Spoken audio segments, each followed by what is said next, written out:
Hello, everybody, and welcome back to another episode of Health Wealth and also a new year, of course. We're into 2024 now. So, Barry is with me today, and Happy New Year first off, Barry. Did you have a good New Year's? Happy New Year, Ryan. Yes, great to be here, and nice New Year. Not too wild.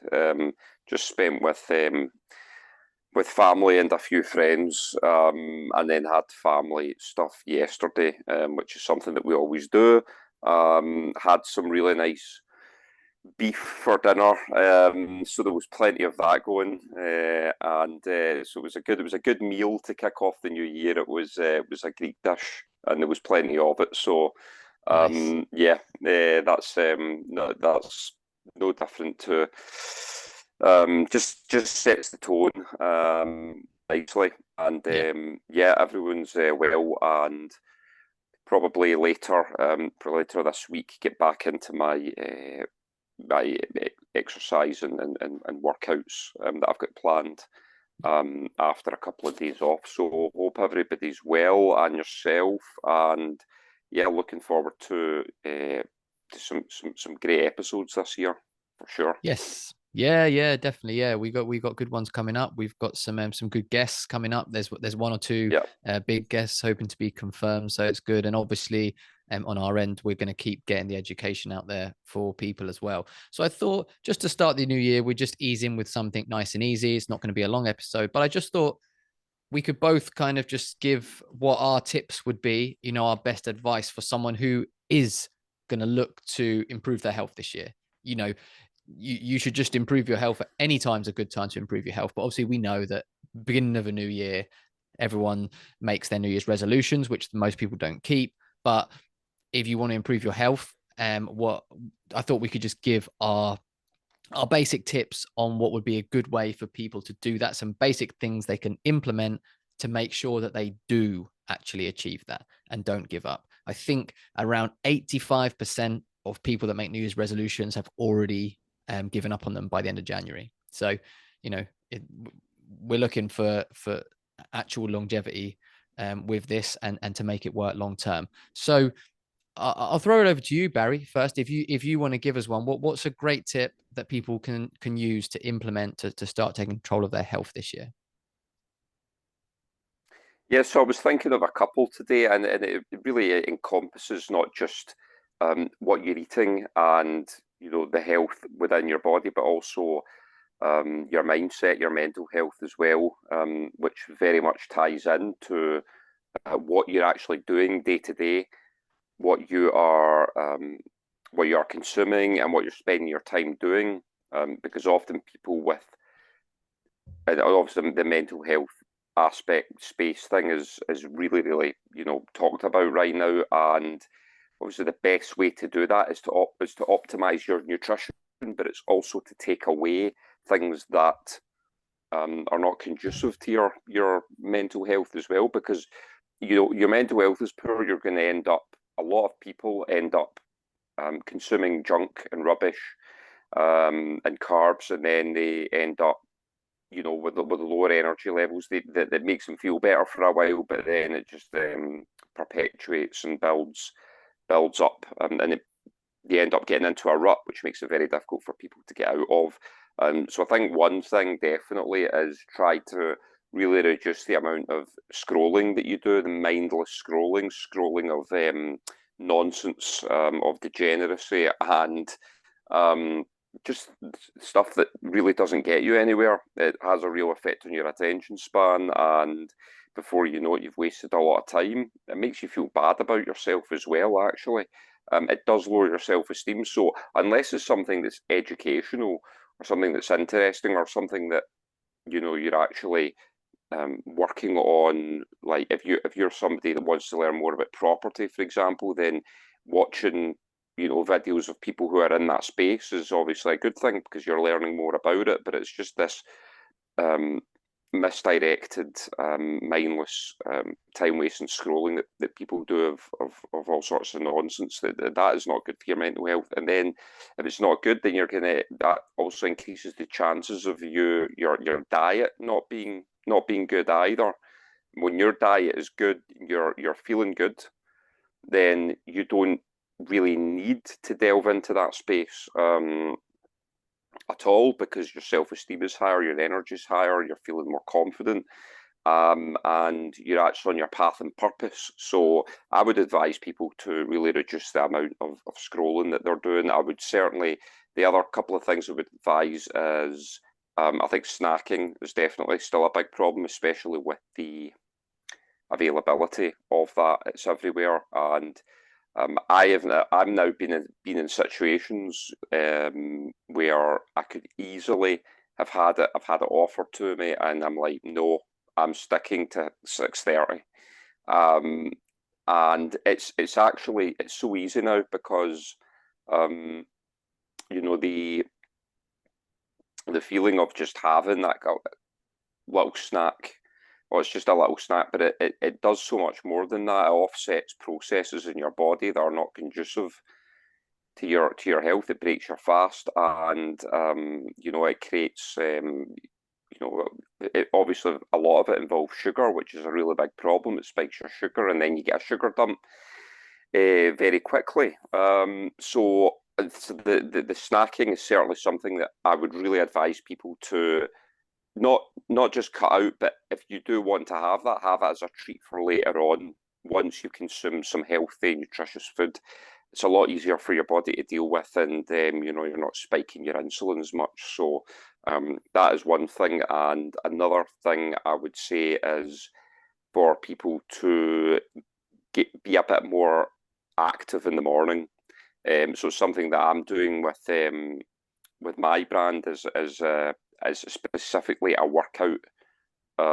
Is a specific morning workout challenge, because working out in the morning really, it's so beneficial. Even just getting outside for a walk and taking in some fresh air, great for your mental health, great for your body, gets the blood moving, and just sets you up really well for the day. So even if you're not someone that tends to exercise in the morning, or you're having breakfast, try and cut, even just a couple of days, cut the breakfast out and go out for a walk or go out for a run. You will feel a lot better. Have some water, and just delay that to later on in the day. And all of these things combined just really does help your overall health and well-being. So they're the ones that I would recommend. Less scrolling, less snacking, and be more active in the morning. And I think all of that will all combined together will really help your overall health as well. And obviously with the content of your food, which we continue to discuss, that's obviously a very big subject. But implementing these three things, I think, for me, provides a really good foundation to set up the new year with. Yeah, brilliant, brilliant. I agree. I like all three of them. As you say, exercise in the morning has great benefits, and also one of the great benefits is that it doesn't give you any time to come up with excuses, which means you're more likely to do Exactly. it.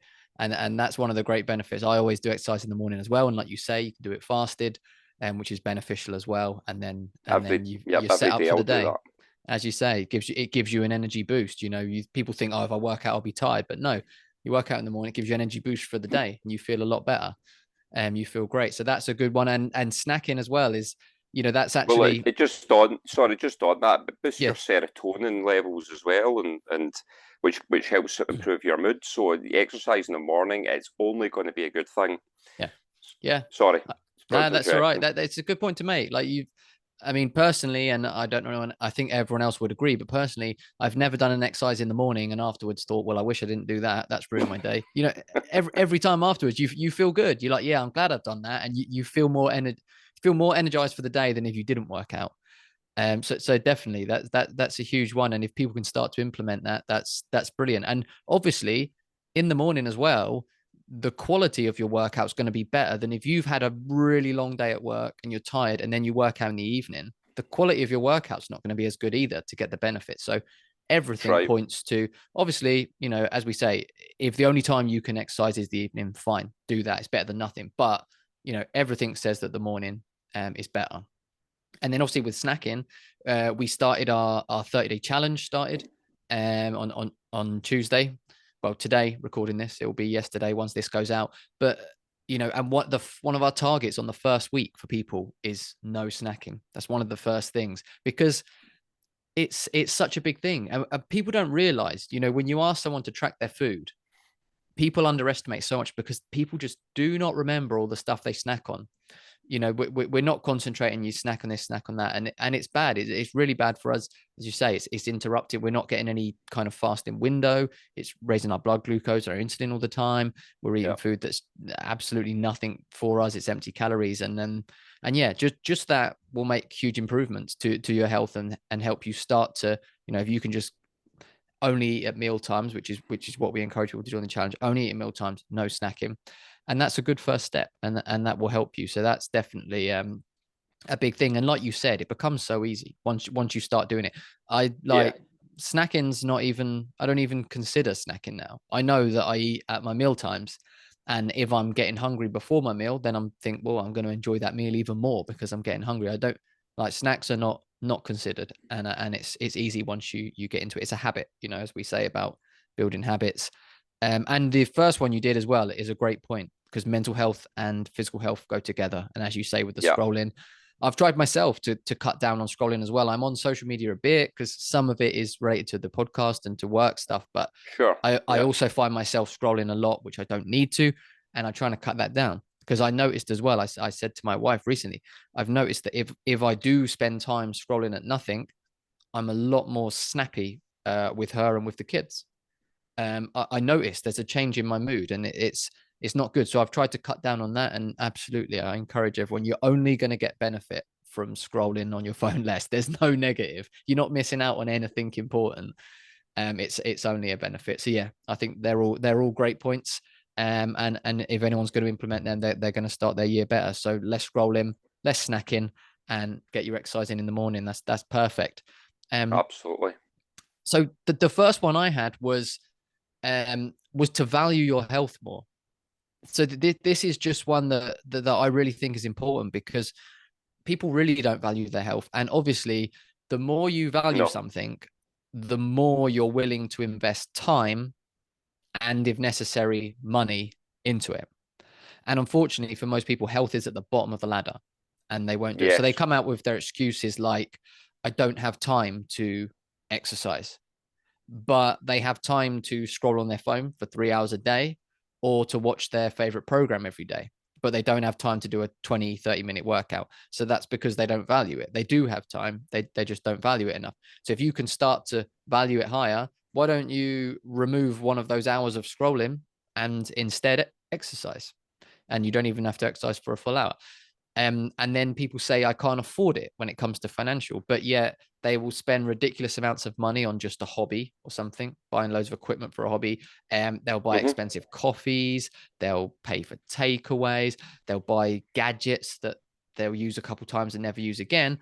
But when it comes to health, suddenly money's an issue. So it's just that they don't value it enough. So my tip, my number one tip would be definitely value your health more, because that is then going to mean that you put more time into it. And it doesn't have to be money. It could be just time that you put in. But definitely value it more and put more time into your health, because it's worth a lot more. You might have a hobby for a couple of years and then you get bored, and a nice coffee lasts for a few minutes. A takeaway is a one-off as well. Like, spending time watching your favorite show doesn't last that long. Your body, your health is what you have for your entire life. And so it needs to be high on your list of values. So that would be my first one. Great point. Yeah, absolutely. It's amazing what people will put in front of a level of importance in front of their health, because without your health you can't do anything. And just on that, I think a lot of people just assume that they will be healthy, that they have a right, that is their right.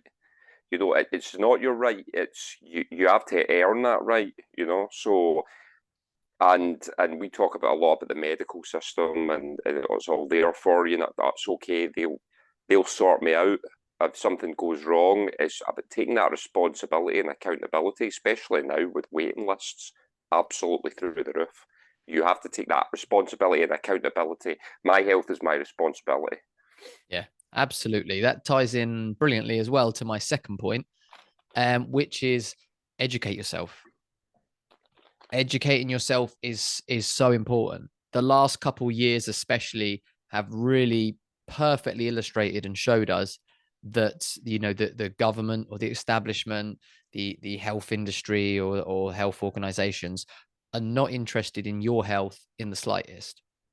It's about their interests, whatever that is, making money or any other reason.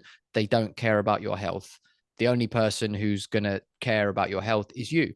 And you need to start caring about your health and value it, like the first point. And you need to educate yourself, because if you decide, oh, I'm going to sort my health out, but you're just going off mainstream guidelines, unfortunately, you're going to be doing the wrong things because they're not right. And so you need to start questioning everything and saying, is this really good for my health? The healthy eating guidelines and things like this have been the same for 40, 50 years, pretty much similar. And look where health is going, terrible. So Yeah, you need to question it and say, is that actually good? And educate yourself. So it ties in with the value that, value your health and put some time into it in educating yourself and finding out how you can actually look after your health. Because as we said, no one's going to come and save you. And it's down to you to take that step and educate yourself and learn how to look after your own health, which is actually pretty easy once you put that groundwork in. absolutely. Yeah, it's a great point. Yeah, so that's my number two. And then my third one would be to try low carb or carnivore, to give it a go. Because whatever health issues you've got, they improve, massively reducing your carb intake pretty much improves every health condition. So whatever your goal is, whether your goal is just to lose some weight, whether your goal is to improve a health condition, maybe you've got pre-diabetes or diabetes, or you've got Crohn's, or you're heading for serious health issues, give it a try, because it works with everything. Even if you're just looking to get better mental clarity and focus, removing all that rubbish from your diet will help with that. It helps with everything. And I would give it a try because, again, going back to the mainstream, if you listen to the mainstream, you're going to be put off it because they tell you it's dangerous and it causes diabetes and you need your fiber and you need your fruit and veg and your cholesterol might go high. They tell you all these things and they'll put you off. But the thing is that if you try it, you get amazing results. And then you realize that what they're telling you is a lie and they just don't want you to try it for whatever reasons. Again, whether it's because they want to sell you drugs or whatever. But you know, trying it, you can't argue with real life, which is why I love sharing people's stories and anecdotes. And people say, oh, anecdotes aren't evidence. And, but they have all these studies that can easily be manipulated.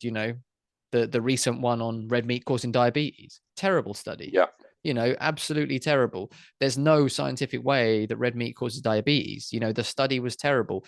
They were using fast food, like sandwiches and pizzas and stuff as red meat, apparently during it, and still there was hardly any association with it.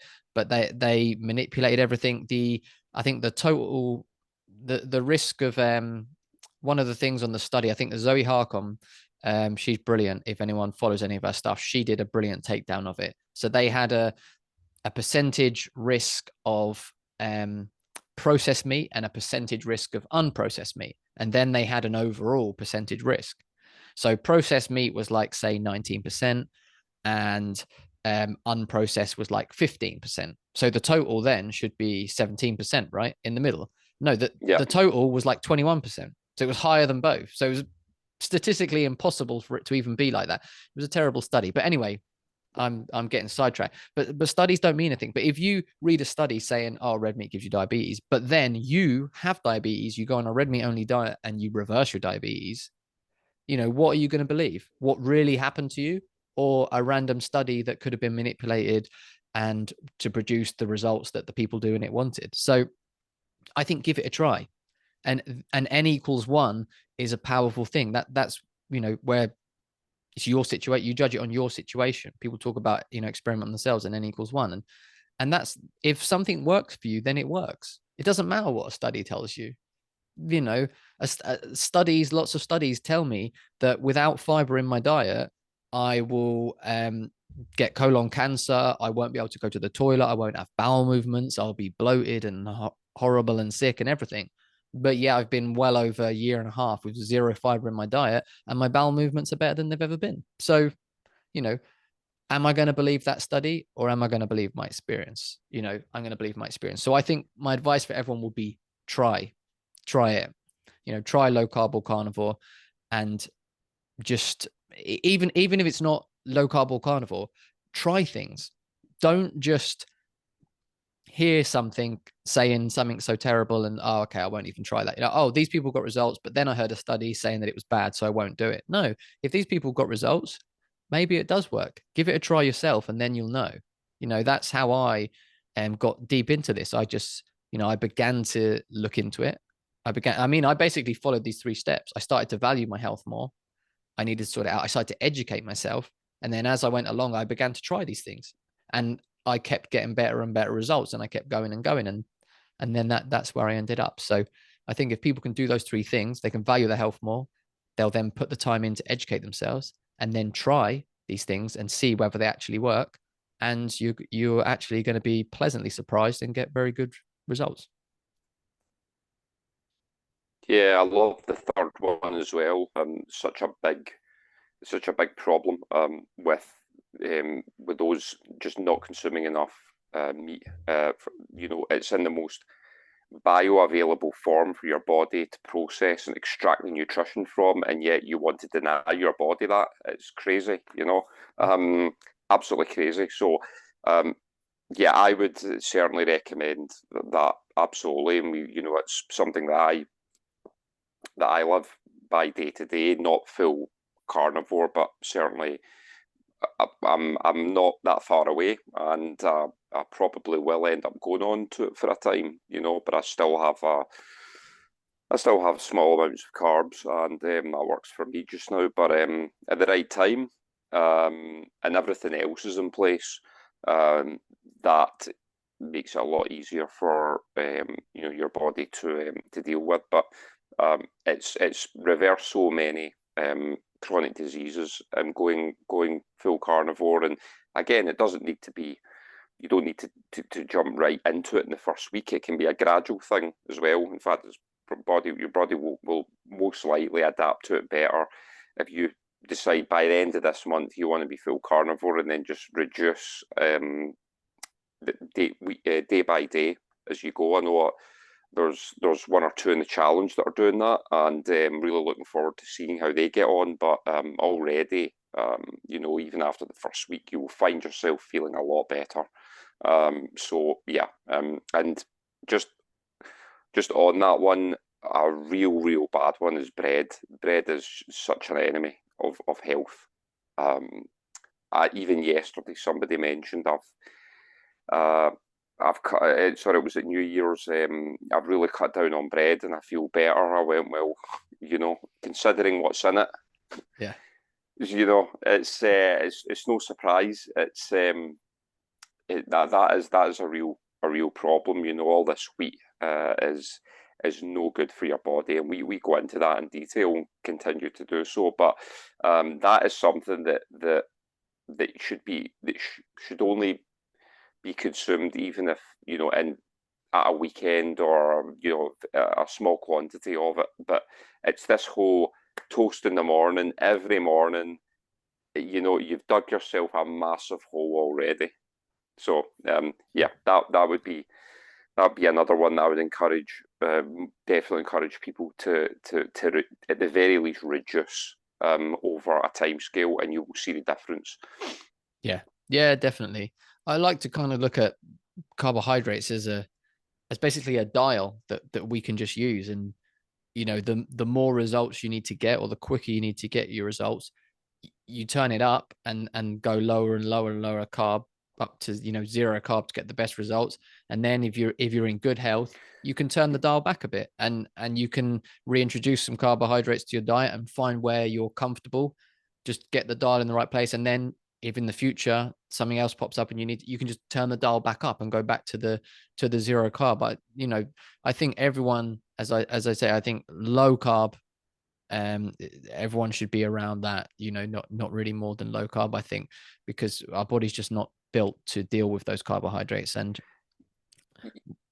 Yeah, absolutely. And even though we've got into discussions, with others about that, if for those who really want to put on a lot of muscle, that they need carbs as quick energy sources. I understand that, but that's not what we're focused on here. That is a different goal for somebody else.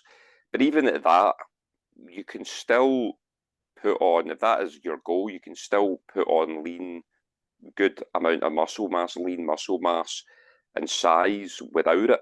yeah, I maintain my muscle mass and low carb, and it works great. So, yeah, um, yeah, I do see that. That is, if people if they have that specific goal, if it's they don't have any chronic diseases or big health problems, but they really want to put on muscle, and they want to use carbs as quick energy sources. I understand that will work in the short term, but it's not conducive to long term health, and that's what we're about. So, yeah, I yeah, would, regardless, even if that is your goal, there are ways to do it without huge carb intake. yeah, exactly. And the carbohydrates are only really beneficial for the energy burst. So in terms of building muscle, um, consuming carbs alongside protein has no difference to the level of protein synthesis as just protein on its own. And in Yeah, fact, having protein with fat actually benefits, and you'll get better protein synthesis in your muscles. The main reason people go for the carbs is that, yeah, it can give you a little quick energy burst. Also, I mean, the kind of bodybuilding and athletic industry is built on carbs. They're obsessed with it. So it's becoming more common now, but not many people want to not do it. But yeah, it's literally just the energy burst. That's all you might get from it. It doesn't benefit you in terms of building muscle. People think it does because when you consume the carbs, your body stores more water. So your muscles will sometimes look a bit bigger because they've got water in them, but they're not actually any bigger. They're just water, and once the carbs leave, that's going to go. So if you want to actually exactly. build your muscles, it's about protein and fat. You want to prioritize for sure. And to be honest, if you were really into your health and fitness and you just wanted that energy boost, you'd be better off taking like some type of I think I can't remember what someone says. Someone I know takes I think it's dextrose maybe, but you just taking like a very small amount of basically almost pure sugar and glucose, just a small amount that would go into your blood and you could use as energy instantly. You don't need to eat like a whole carb meal. You'd be best actually doing that because it will go in your bloodstream, it'll be instantly used, and then it's not going to have so much of a bad effect either. So literally having it just before you work out. But yeah, Yeah, yeah, overall, absolutely. you don't really need the carbs for building muscle or exercising. No, and that's where the becoming fat adapted comes into play. For myself, I work out at least once a day, sometimes twice, and I don't consume anything because I'm burning fat for energy. My Yeah, body's developed those processes, and I feel great. I feel energized, and the food comes later. So that's something that it doesn't come overnight. But if people, those who want to get onto that path of being fat adapted, when you finally get there, there is literally no turning back. It's just an amazing feeling, exactly. and being able to have access to fat, have access to energy throughout the day, or to whether it's till 2 o'clock or 3 o'clock or 6 o'clock, whatever it is. Just knowing that um, your body, you'll not suffer an energy dump because your body's developed those processes, Yeah. through ketosis and autophagy and the things that we talk about, is is amazing, and that totally eliminates the need for any carbs. So, Yeah, exactly. And most people don't ever get fat adapted because they try it for say 3 4 weeks and then they feel like, oh, I can't do as much as on carbs, and they give up. But it takes you more than 12 weeks to properly adapt in terms of athletic performance. It takes you at least 12 weeks to properly adapt. And if you can do 12 weeks of it, you'll find yourself actually at better than what you started. But in between, there is a period where, in terms of explosiveness, you'll have energy throughout the day, but in terms of that real explosive strength, you do feel a little bit of a dip in that time. And a lot of people give up because they want that. They want to be lifting heavier weights because it's, it's like a pride thing almost. And if you can go through that and do, at least 12 weeks or more properly fat adapted, you then don't struggle for that explosive energy anymore. You will get it from the fat, but your body needs time to adjust. So that's another reason why a lot of people give up with it too. Yeah, yeah, absolutely. It does take time. It took me months as well, but I think one of our regular guests, Akis, uh, lifts really heavy, maintains really good muscle mass. He's full energy, and he's on a 22-hour a day, I think, fast. So, Mm. um, if you really want to get there, it does take time, but it's very possible, and he proves that. Yeah. Absolutely. Absolutely. Right. I think we won't go for too much longer, really. That's been, I think, good tips. I hope good tips for people. It's also just a quick mention. Also, January is World Carnivore Month. So there's no better time to start it. Start of the year, give it a try, and see what happens. And, you know, there's plenty of information out there on how best to do it. You can send in questions to us. Unfortunately, the challenge is now closed because it started, but you can get into the next one if you're interested in it. But give it a try. So, for this new year, do less scrolling on your phone, less snacking, more exercise in the morning, value your Yeah. health, educate yourself, and give low carb or carnivore a try and see what works for you. I think that's pretty much our advice for this year. Yeah, great. I think it encapsulates everything really nicely, from not only the mental side, but and the exercise side, but the nutrition side as well. Yeah. And all of these elements, taking small improvements in all of these elements will really, really make a difference. So, yeah, I hope everyone enjoyed that, took some value, and yeah, of course, as we say, get your questions in. If there is any questions, any specific topics you want us to cover, get them in, and we will get them on the list. Yeah, absolutely. Yeah. And as you said, it is those small changes that really add up to big changes, about making habits and lifestyle changes. And that's what works for the long term. There's lots of people that in January are going to make huge changes, which they cannot keep up and will not sustain.